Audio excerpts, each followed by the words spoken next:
SimLab bringt die Marke RaceX an den Start und heute testen wir das RaceX Pro Chassis. Ich zeige euch alle Details von A wie Aufbau bis Z zur Ziellinie. Legt die Füße hoch und willkommen hier in meinem YouTube-Kanal.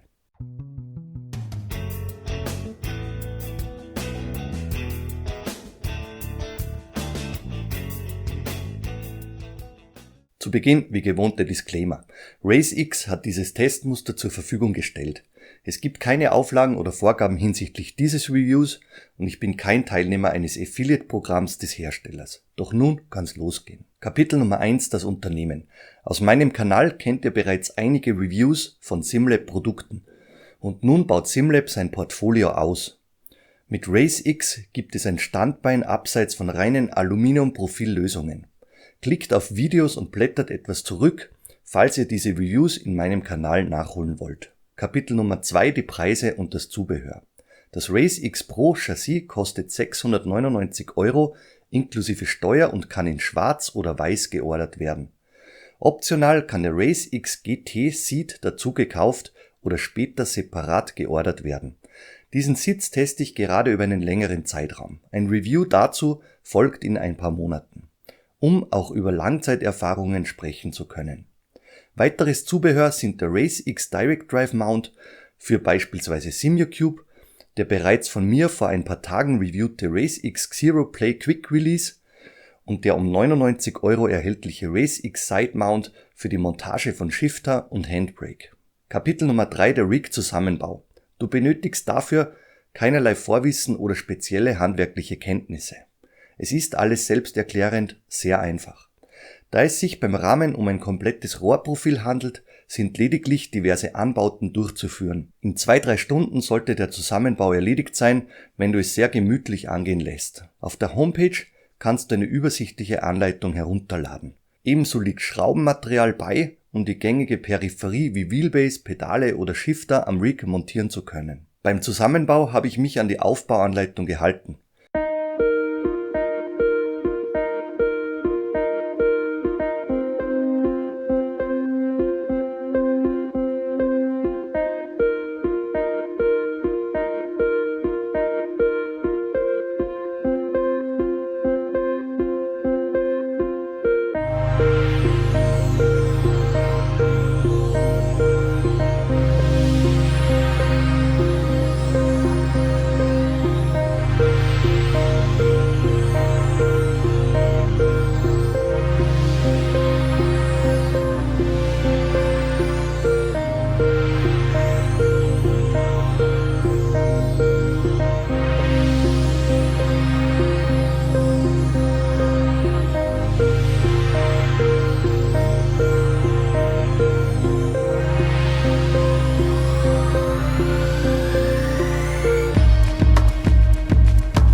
In Sachen Sitzhöhe gibt es 3 Möglichkeiten für die Montage.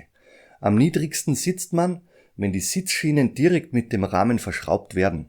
Die nächste Möglichkeit ist es, die beigepackten Aluprofile liegend dazwischen zu schrauben.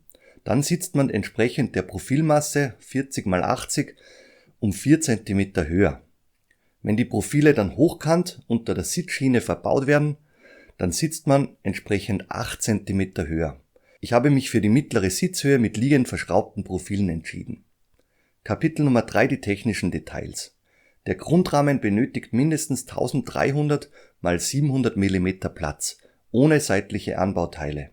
In meinem Fall steht die Pedalaufnahme stirnseitig etwa 200 mm über die Grundkonstruktion heraus. In der Höhe misst das Rig 1,10 Meter inklusive Sitz. In der Breite kommen noch ein paar Zentimeter dazu, wenn die optional erhältliche Handbrake und Shifterhalterung montiert wird. Der Grundrahmen ist aus Rohrprofilen Durchmesser 50 mm ausgeführt. Bei der Wheelbase-Aufnahme kommt eine 5 mm dicke Aluminiumplatte zum Einsatz, 6 mm dicke Aluprofile bilden die Querstreben für die Sitzbefestigung. Die ebenso 6 mm dicke Pedalplatte wird direkt am Rahmen und über seitlich verstellbare Stangen angebracht. Ein für die Sitzverstellung üblicher Seatslider, der ist im Lieferumfang enthalten. Machen wir weiter mit Kapitel Nummer 4, das ist die Kompatibilität. Das Lochbild der Wheel- und Pedalaufnahme lässt die Montage der gängigen Hersteller zu. Logitech, Thrustmaster, Fanatec und Co. Lochbilder sind vorhanden. Benötigt ihr für Simucube eine frontseitige Aufnahme der Base, dann könnt ihr den Race X Direct Drive Mount optional dazu kaufen. Machen wir weiter mit Kapitel Nummer 5, das ist die Materialauswahl und die Verarbeitung. Alle Bauteile wurden sauber und sehr passgenau verarbeitet. Alle Lochbilder und Zuschnitte, die passen exakt zueinander. Die Beschichtung, die wurde fehlerfrei aufgetragen. Sehr sauber wurden auch sämtliche Schweißnähte ausgeführt. Zusammengefasst handelt es sich um eine Konstruktion aus Aluminium, die ohne den Einsatz von Kunststoff daherkommt. Weiter geht's mit Kapitel Nummer 6, ein subjektives Kapitel, die Optik. Das Race X Pro Chassis hebt sich optisch von den gewohnt gerade ausgeführten Rig-Lösungen deutlich ab. Die geschwungene Seitenlinie und die gelochten Versteifungsplatten lockern die Optik auf. Die mattschwarze Pulverbeschichtung, die wirkt sehr dezent. Optisch auffällig ist die Lösung mit den Seitenstangen, besonders das in Orange gehaltene Bauteil samt Race X Schriftzug. Die in die Konstruktion eingebrachten Race X Schriftzüge an der Pedalplatte und seitlich an der Wheelbase-Aufnahme, die wirken unaufgeregt, genauso wie das auf Höhe der Sitzbefestigung angebrachte X. Weiter geht's mit Kapitel Nummer 7, das ist die Einstellung der Aufnahme für die Wheelbase. Über die Stange samt Gewinde wird die Länge und somit der Anstellwinkel bestimmt. Eine Höhenverstellung der Wheelbase-Aufnahme ist nicht möglich. Sehen wir uns die Sache am besten live am Rig an. Um die Wheelbase-Aufnahme verstellen zu können, benötigt ihr einen 13er Gabelschlüssel und einen 6er Inbus. Ihr müsst dazu einige Sachen hier öffnen bzw. lösen. Das heißt, hier diese innenliegende Inbusschraube an dieser Stange, dann habt ihr unterseitig nochmal Inbusschraube und die entsprechende Kontermutter, die ihr entsprechend lösen müsst. Und innenseitig habt ihr diese beiden innenliegenden Inbusschrauben, die ihr etwas lösen müsst, um über das Langloch den Anstellwinkel der Wheelbase-Halteplatte verstellen zu können. Die sieht dann folgendermaßen aus. Ich habe hier mal den maximalen Anstellwinkel eingestellt. Da sind wir bei um die 11 Grad. Und ihr könnt diesen klarerweise nach unten setzen bzw. flacher einstellen.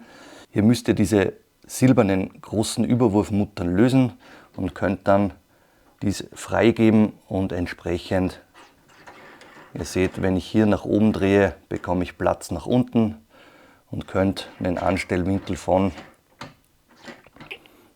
eben neutral von 0 Grad beziehungsweise sogar einen negativen Anstellwinkel, das wären jetzt -2 Grad herstellen, bis quasi das Ende des Langlochs innenseitig erreicht wurde.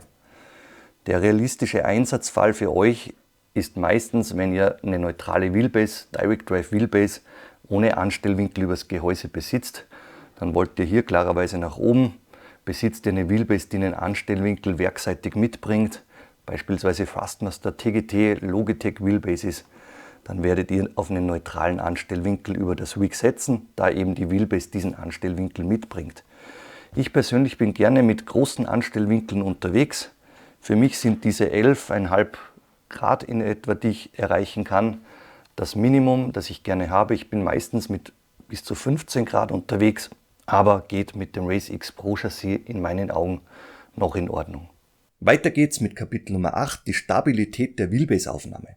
Und damit kommen wir zum ersten Stresstest für das Race X Pro Chassis.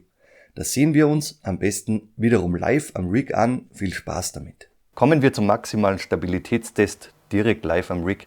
Ich setze alle Parameter auf Maximum, bin hier mit einer Direct Drive 1 Podium Wheelbase von Fanatec, maximales Drehmoment von 20 Newtonmetern unterwegs, habe ein großes RS-Lenkrad mit 32 cm Durchmesser montiert und wir werden sehen, wie sich dieses Race X Pro Chassis bei einer Maximalbelastung von 20 Newtonmeter, die nicht der Realität entspricht, so viel muss ich dazu sagen, verhält. Setzen wir im Fanatec Tuning Menü die Power des Force Feedbacks auf 100% nach oben, Force Feedback Strength, so heißt dieser Parameter, 100%. Und in-game gehen wir über den Force Feedback Multiplier, das habe ich hier auf dem Lenkrad belegt. Ihr seht oben links 1,7 und so weiter. Und an dieser grünen Wellenlinie, an dieser grünen Kurve seht ihr den Maximalausschlag der Force Feedback Power. Und das Ganze setzen wir jetzt mal hoch auf Maximum. Das liegt hier bei Race Room bei 7 und somit bei 10.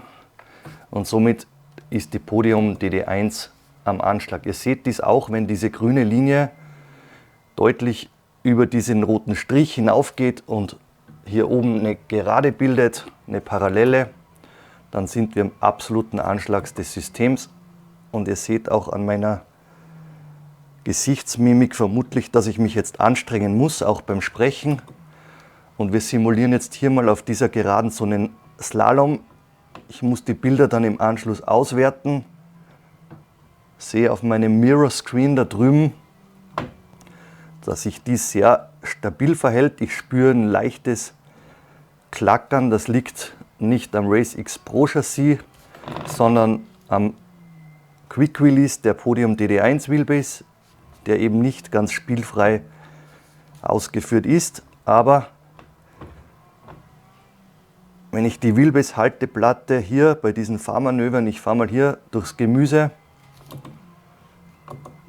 genauer betrachte, sieht mir dies sehr solide und sehr stabil aus. Ich kann hier kein Verwinden oder Verbiegen der Wheelbase-Halteplatte feststellen.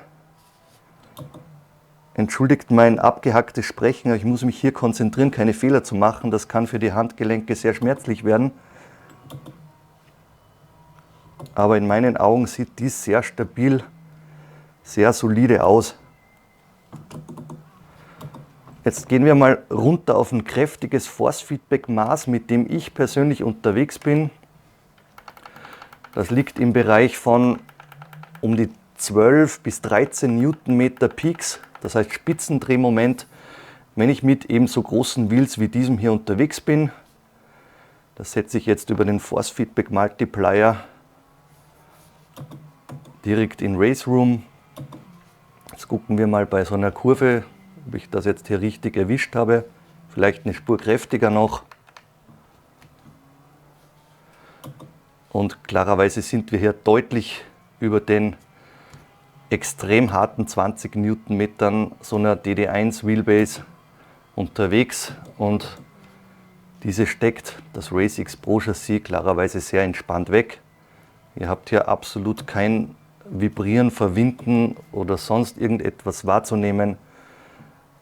Sprich, das Race X Pro Chassis macht im Kapitel Stabilitätstest, Wheelbase-Aufnahme in meinen Augen alles richtig. Zurück vom Rig, weiter geht's mit der Einstellung für die Pedalaufnahme. In diesem Test verwende ich Asetek Forte Pedale, die einen Anstellwinkel von 90 Grad der Pedale hin zur Pedalplatte mitbringen. Somit ist eine neutrale Montage ohne Anstellwinkel über das Rig möglich. um ergonomisch unterwegs sein zu können. Das Race X Pro Chassis erlaubt über unzählige Löcher diverse Anstellwinkel für die Pedalplatte. Die Acetec Forte Pedale wurden mit der Pedalplatte verbunden. Ein zusätzliches Loch für die Befestigung habe ich selbst gebohrt. Weiter geht's mit der Einstellung der Pedalaufnahme. Ihr könnt mit diesem System, mit dieser Stange und hier mit diesem Kugellager, so würde ich dieses Ding jetzt bezeichnen, eure Pedalplatte einstellen. Ihr habt hier unzählige Löcher an den Seiten und könnt dann entsprechend, wie ihr dies wollt, dieses Ding höher setzen, dann die Stange hier entsprechend weiter oben einfädeln oder weiter tiefer setzen. Das kommt dann immer auf eure Anwendungszwecke an, beziehungsweise auf die Pedale, die ihr verwendet. Ihr seht, hier haben wir Acetec Forte Pedale mit einem neutralen Anstellwinkel out of the box. Das bedeutet nichts anderes, als dass die Pedalplatten in der Ausgangslage einen 90 Grad Winkel zur Pedalplatte bilden. Das heißt, ihr könnt eure Pedalplatte im neutralen Zustand, sprich parallel zum Boden, einstellen. Das wäre hier so ein Loch, das ich hier etwas setze und dann eben mit dieser Schraube und einer Kontermutter festziehe. Alternative Möglichkeiten habt ihr natürlich dann, wenn ihr Pedale wie beispielsweise hier diese Fanatec CSP V3 montieren wollt. Dann hättet ihr mit einer parallelen Pedalplatte zum Boden weit nach vorne geneigte Pedalplatten. Das wollt ihr nicht, das ist nicht ergonomisch und ihr müsst nun übers Rig, über dieses Race X Pro Chassis, einen Anstellwinkel über die Pedalplatte herstellen. Die Pedale kommen dann nach oben um etwa 90 Grad zu eurer Sitzposition bzw. im rechten Winkel zum Boden angepasst zu werden. Das ist dann nötig und wenn ich jetzt die CSP V3 Pedale in so einem Winkel montieren möchte, dann müsste ich mit der Race X Pro Pedalplatte so weit nach oben, hier oben etwa einhängen, dieses Ganze montieren und wäre ready to go. Wie funktioniert dieser Mechanismus? Das ist einfach gelöst. Ihr habt dieses Innenleben ist gelagert, das heißt beweglich, um die entsprechenden Winkeln gewährleisten zu können. Ihr könnt auch diese Stange etwas noch nach außen drehen, um noch in weiter der vorderen Löcher zu kommen. Wenn ihr beispielsweise diese Löcher erreichen wollt, in unserem Fall nicht nötig. Wie gesagt, Acetec Forte Pedale, neutral out of the box, wie das in einem echten Rennwagen der Fall ist. Und wir verwenden jetzt in etwa dieses Loch, um das hier anzupassen. Ihr könnt das Ganze natürlich auch rausmessen, wenn ihr das wollt. Mit so einem Winkelmesser, den könnt ihr günstig um ein paar Euronen ordern. Und wenn ich hier parallel zum Boden auf 0 Grad setze, bin ich ungefähr bei diesem Lochbild und setze hier meinen Bolzen und die Sache ist erledigt. Ich zeige euch noch, wie das funktioniert. Das heißt, hier kommt dann vorderseitig die Schraube eingesetzt, dann innenseitig eine Beilagscheibe, dann setzt ihr die Schraube auf das gewählte Loch. Ich habe dieses hier verwendet, bin dann, seht ihr, auf 0,6 Grad, sprich nahezu neutral, und innenseitig mit einer weiteren Beilagscheibe und einer Sicherheitsmutter wird dieses links- und rechtsseitig dann verschraubt. Kapitel Nummer 10, die Stabilität der Pedalhalteplatte. Auch dies sehen wir uns am besten wieder live am Rig an. Gucken wir uns die Stabilität der Pedalaufnahme live direkt auf der Strecke an. Ihr könnt jetzt sehen, ich habe über die Acetec Forte Pedale eine für mich angenehme Kraft in der RaceHub Software eingestellt. Das heißt, eine Bremskraft, ich würde jetzt sagen im Bereich von um die 40 Kilogramm am Pedal. Das entspricht einer Load Cell von, ja, ich würde sagen 60, 65 Kilogramm. Manchmal bin ich etwas kräftiger unterwegs mit 50 bis 60 Kilogramm am Pedal. Wird eine Load Cell Power von um die 80, 90 Kilogramm entsprechen. Das ist etwa das Maximum, was ein CSP V3 Load Cell hergibt. Und wir werten die Bilder dann aus. Ich kann das über den Mirror hier nur schwer erkennen, das muss ich im Nachhinein machen.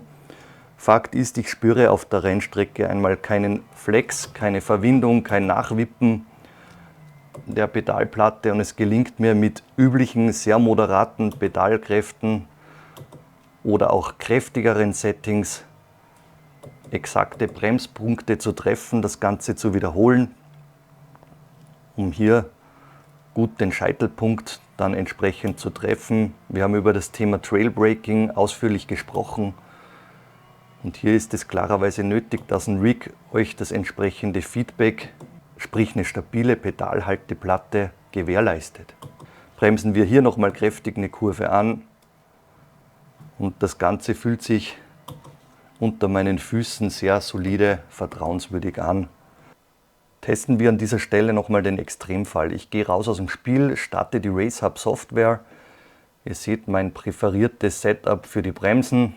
Das liegt in diesem Bereich und wenn ich dies jetzt neu kalibriere und brutal hart trete, fester kann ich kaum, auslasse, diese kalibriere, hier bin ich bei einer Bremskraft von deutlich über 100 Kilogramm, die am Pedal ankommt. Das wäre eine Load Cell Power von, keine Ahnung, um die 150 Kilogramm. Und ihr könnt ein minimales Nachwippen der Pedalplatte erkennen, aber werdet mit dermaßen harten Bremspedal-Settings kaum unterwegs sein können. Ich stelle jetzt noch mal ein realistisches Szenario her. Calibrate-Button, hier halbwegs kräftig, Complete. Und das wäre jetzt so ein Bereich, mit dem du auf der Rennstrecke unterwegs sein wirst. Und du kannst erkennen, dass diese Pedalplatte solide, vielleicht nicht so hoch solide wie bei einem Simlab P1X, aber durchaus solide ausgeführt wurde. Weiter geht's mit Kapitel Nummer 11, die Einstellung für den Sitz. Ich habe die Laufschienen, wie bereits erwähnt, auf die liegend montierten Aluprofile geschraubt. Dies passt in Sachen Sitzhöhe mit meinen knapp 1,90 Meter Körpergröße gut zusammen. Bist du größer als ich? Dann lasse die Aluprofile weg und schraube die Sitzschienen direkt an den Rahmen. Damit kommst du um 4 cm weiter nach unten. Bist du um die 1,80 Meter oder kleiner, dann wähle die vertikale Aluprofilposition, um 8 cm höher als der Rahmen und eben 4 cm höher als meine Mittellösung nach oben zu kommen. Den Sitz empfehle ich in einer nach etwas hinten geneigten Position über die Seitenbrackets zu verbinden. Die Anpassung in Längsrichtung, die ist wiederum über den Sitzleiter sehr gewohnt und einfach zu bewerkstelligen. Kapitel Nummer 12, die Ergonomie und die Sitzposition. Ich nehme wieder Platz im Rig und wir sprechen über die geeigneten Körpergrößen und Verstellungsmöglichkeiten. Weiter geht's mit der Ergonomie im Rig bzw. der Einstellung der Sitzposition. Die einfachste Möglichkeit, den Sitz in Längsrichtung zu verstellen, ist ein Sitzleiter. Da habt ihr diese Laufschienen, die ihr über die Sitzbrackets direkt mit dem Sitz verbindet. Ihr zieht oder drückt dann unterseitig diesen Hebel und könnt mit dem Sitz dann entsprechend nach vorne oder zurücksliden. Ihr seht hier sehr nah ans Lenkrad ran oder entsprechend gedrückt und sehr weit zurück. Ihr könnt erkennen, mit meiner Montagemöglichkeit könnte ich jetzt 2,30 Meter groß sein und würde genug Platz hier im Race X Pro Chassis finden. Ich komme hier nicht mal an die Pedale ran, habe immens viel Platz. Das heißt, egal welche Körpergröße, auch wenn du sehr klein bist, 1,50 Meter beispielsweise, dann wirst du auch nah genug rankommen, um mit diesem Cockpit unterwegs sein zu können. Ich habe so eine mittlere Sitzposition entsprechend meiner Größe. Achtet bei der Sitzposition immer darauf, dass ihr einen entsprechenden Kniewinkel am Start habt. Das heißt, um die 130 Grad, die bevorzuge ich persönlich. Und wenn ihr die Pedale getreten habt, dann entsprechend flacher, aber nie bei getretenen Pedalen voll ausgestreckt. Das ist für mich persönlich eine ergonomische Sitzposition, mit der ich gerne unterwegs bin. Über die Aufnahme der Wheelbase, da haben wir gesprochen, die könnt ihr in der Höhe nicht mehr verstellen, lediglich den Anstellwinkel. Ich habe einen maximalen Anstellwinkel bei diesem Cockpit von 10 bis 11 Grad hergestellt, damit ich mit dem Lenkrad, sprich der Verlängerung aus der Achse heraus im Bereich Unterseite Kinn etwa komme. Da habe ich so eine optimale Position für mich in Richtung GT. Das ist angenehm. Ich könnte auch in meinem Fall bei meiner Körpergröße von knapp 1,90 die zwischengeschraubten Aluprofile bei der Sitzaufnahme weglassen, 4 cm nach unten zu kommen, um dann entsprechend noch höher mit dem Lenkrad in Richtung Kinn, Mund zu kommen. Von den Armwinkeln ebenso reine Geschmackssache. Du kannst, wie in meinem Fall, etwa mit 100 bis 110 Grad Armwinkel unterwegs sein, um so eine GT-ähnliche Position zu simulieren. Oder du rückst entsprechend weiter zurück, kannst die Pedale auch entsprechend näher deiner Sitzposition nach vorne montieren und bist dann mit einem flacheren Armwinkel unterwegs, der dir für Straßenfahrzeuge, für entspannteres Cruisen etwas angenehmer vorkommen wird. Und wenn du eben nach vorne rutscht, diesen Armwinkel in Richtung 90, 100 Grad verkleinerst, dann bist du für GT-Fahrzeuge oder Fahrzeuge, bei denen du kräftigeres Direct Drive von 10, 12, 15 Newtonmeter nutzt, besser unterwegs. Du verlagerst mit dieser Sitzposition bzw. Armhaltung die Power in Richtung Schultern und weg von den Handgelenken. Du hast in den Schultern mehr Power, um einen langen Stint mit kräftigeren Direct Drive Wheelbases zu bestreiten. Und das seht ihr auch im echten Rennsport. Die Kerle in den Cockpits, die sitzen klarerweise etwas näher am Lenkrad, um genau diesen Effekt, die Power in die Schultern zu bringen, zu erzielen. Kapitel Nummer 13: Handbrake und Shifter Support. Hierzu kann ich im Moment nichts berichten, da mein Testmuster ohne den optional erhältlichen RaceX Side Mount bei mir im Haus ist. Ich werde mir diesbezüglich eine separate Lösung überlegen. Kommen wir zu Kapitel Nummer 14, dem Rennstreckentest. Im Rennstreckentest bietet das RaceX Pro Chassis eine sehr stabile Lösung, um die Peripherie aufzunehmen. Den Stabilitätstest, den haben wir gemacht. Auch hier gibt's keine Auffälligkeiten. Lasst uns über alles Weitere nochmal live auf der Strecke sprechen. Bis gleich. Drehen wir nun live eine entspannte Runde miteinander, um die letzten Aspekte Rennstreckenerfahrungen für euch zusammenzufassen. Ihr seht, ich habe hier in diesem RaceX Pro Chassis eine komfortable Sitzposition gefunden. Bei der Höhe der Sitzposition habe ich mich beim Zusammenbau eher intuitiv an die mittlere Höhe mit diesem liegend montierten Aluprofil zwischen Rahmen und Seat-Slider bzw. Sitzschiene entschieden. Das ist im Nachhinein eine gute Entscheidung gewesen. Ich hätte auch etwas tiefer runter können, um das Lenkrad noch in Höhe Kinn oder Mund zu bringen, aber ich finde, es ist so eine entspannte Sitzposition, die zu meiner Körpergröße dazu passt. Sehr angenehm für den Rennstreckentest ist, entsprechend deiner Fahrzeugklassen mit dem Seatslider entsprechend in Längsrichtung näher, weiter weg vom Lenkrad zu rücken. Auch dies funktioniert gut. Ich war mit diversen Lenkrädern unterwegs, mit diesem großen RS-Lenkrad, dem Nachfolger vom Porsche 918 Wheel. Ich war mit dem kleinen, kompakten 27 cm Clubsport Formula V2 2.5 unterwegs. Auch mit diesen von der DD Pro beigepackten Lenkrädern war ich unterwegs. All dies passt sehr gut zu diversen Genres und diese können auf diesem RaceX Pro Chassis problemlos genutzt und eingesetzt werden. Das haben wir auch vorher in dem Kapitel Power gesehen. Diese Wheelbase-Aufnahme, die bleibt völlig unbeeindruckt, egal mit welcher Wheelbase-Power du unterwegs bist.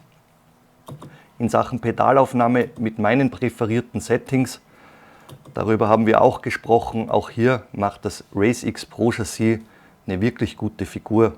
Mir persönlich gefällt, wenn ich hier unterwegs bin, im Rig der sehr offene, luftige Aufbau. Du bist lediglich jetzt mit diesem RaceX Seat, GT-Seat, glaube ich, so heißt dieses Ding, hier in den Kopfbereich mit diesen nach vorne gehenden Ohren, hast du dieses Gefühl, in einem Cockpit eingekeilt zu sein. Das fühlt sich sehr gut an, aber das Rig selbst ist ein sehr luftiger Aufbau. Hier seitlich hast du genügend Platz frei, um rauszuspringen, auszusteigen, einzusteigen. Das fühlt sich sehr gut und gut gelöst an. In Sachen Verstellmöglichkeiten dann in der Rennaction, da bist du eingeschränkt. Das musst du berücksichtigen. Ist für dich kein Problem, wenn nur du mit diesem Rig unterwegs bist, dann stellst du dies einmal für dich ein und kannst den Schraubenschlüssel beiseite lassen. Wenn du dieses Rig parallel mit irgendeinem Kumpel, mit deiner Freundin, wem auch immer teilst, dann hast du einen Aufwand, um diese Sachen einzustellen. Was gibt es noch zu berichten? Die Höhe jetzt bezüglich Monitor, die habe ich selbst gewählt, direkt über die Wand verschraubt. Derzeit bietet RaceX eben noch keinen Monitor-Support mit. Da werden wir mal gucken in Zukunft, ob dieser noch nachgeliefert wird. Ansonsten optisch betrachtet, ebenso wie bereits erwähnt, für mich ein sehr schönes Rig. Das wirkt sehr stimmig, wirkt modern, wirkt sportlich und hebt sich in meinen Augen sehr deutlich von diesen üblichen Rigs, Standard-Rigs, die ich bereits in meinem Kanal getestet habe, ab. Und an diesem Punkt wird es Zeit, über die Ziellinie zu gehen. Ich habe noch einige Dinge mit euch zu besprechen. Ich drehe noch diese Runde fertig und melde mich in Kürze bei euch. Zurück von der Piste kommen wir auf die Zielgerade. Negative, neutrale, positive Aspekte sowie das Fazit und die Kaufempfehlung. Kapitel Nummer 15, negativ. Beim Grundpreis von 699 € hätte ich mir den RaceX Side Mount im Lieferumfang dazu gewünscht. Wenn dieser benötigt wird, dann kommen nochmal 99 € dazu und mit knapp 800 € wird das RaceX Paket in meinen Augen sehr teuer. Zweiter negativer Aspekt ist die fehlende Möglichkeit zur Höhenverstellung der Wheelbase-Aufnahme. Dieser Aspekt muss über die Einbauhöhe des Sitzes während des Zusammenbaus berücksichtigt werden, damit eine ergonomische Position eingenommen werden kann. Und mein letzter Kritikpunkt ist der Stand heute fehlende Monitorsupport. Hier würde ich mir abseits der gewohnten Monitorständer eine Möglichkeit wünschen, den Monitor direkt und schon heute ans RaceX Pro Chassis schrauben zu können. Kapitel Nummer 16, neutral. Der Aufwand für die Verstellung zählt in meinen Augen zu den neutralen Aspekten. Es muss geschraubt, Stangenlängen angepasst und bei der Sitzhöhe der komplette Aufbau neu zusammengesetzt werden. Dies ist zwar nicht kompliziert, kostet aber Zeit. Ein Adaptieren, wenn das Rig von zwei unterschiedlich großen Personen genutzt werden soll, ist dann eben mit einem gewissen Zeitaufwand verbunden. Weiter geht's mit Kapitel Nummer 17, die Pros. Verarbeitung und Materialauswahl sind auf einem sehr hohen Level. An dieser Stelle merkt man, dass nicht gespart wurde. Die Roboter-Schweißnähte sind sehr sauber ausgeführt. Positiv zu bemerken ist das erfrischende Design mit tollen Lösungen, die sich von Mitbewerbern abheben und frischen Wind ins oft einheitliche Erscheinungsbild diverser Rigs bringt. In Sachen Stabilität ist das RaceX Pro Chassis über jeden Zweifel erhaben. Gut gelöst ist das luftige Design, welches das Ein- und Aussteigen erleichtert. Rein subjektiv betrachtet ordne ich das RaceX meinen schönsten bisher getesteten Rigs zu. Diesbezüglich finde ich es gut, dass SimLab abseits der soliden Aluprofil-Lösungen ein neues Pferd im Stall hat. Die Designelemente stechen heraus und setzen den Look des edel ausgeführten Xeroplay Quick Release bis über den Direct Drive Mount fort. Als letzter positiver Aspekt ist das extrem leichte Gewicht einzuordnen. Dies würde den Einsatz meines Simrig SR2 Motion Systems problemlos möglich machen.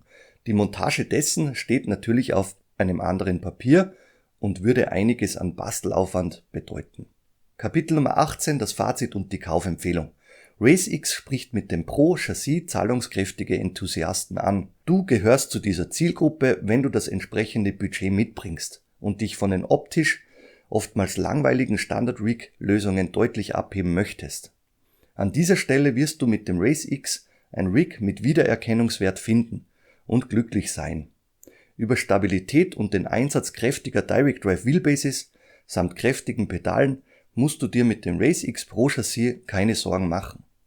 Willst du Geld sparen und auf SimLab setzen, dann findest du Reviews wie beispielsweise dieses zum SimLab Tim Redline in meinem Kanal. Vor dem Ausblick nehmt euch bitte Zeit und lasst mich wissen, was ihr vom RaceX Pro Chassis haltet. Und ich würde mich klarerweise wie immer über einen Like und ein Abo freuen. Kommen wir zum spannenden Ausblick. Weiter geht's mit Produkten von 3D-Wrap. Der Pikes Shifter und die Akina Handbrake sind im Testlauf und werden in einigen Wochen zum Review herangezogen. Ein Test zu dem in diesem Review gezeigten RaceX Dashboard ist bereits in Planung. Und neue Pedale erwarten euch ebenso in Kürze. Dazu gibt's wieder einmal ein Monitor-Review von Benku bezüglich des 32 Zoll 165 Hz EX3210R Modells. Vielen Dank fürs Dabeisein und euren Support in meinem Kanal. Ich freue mich. Bis zum nächsten Mal. Euer Ron.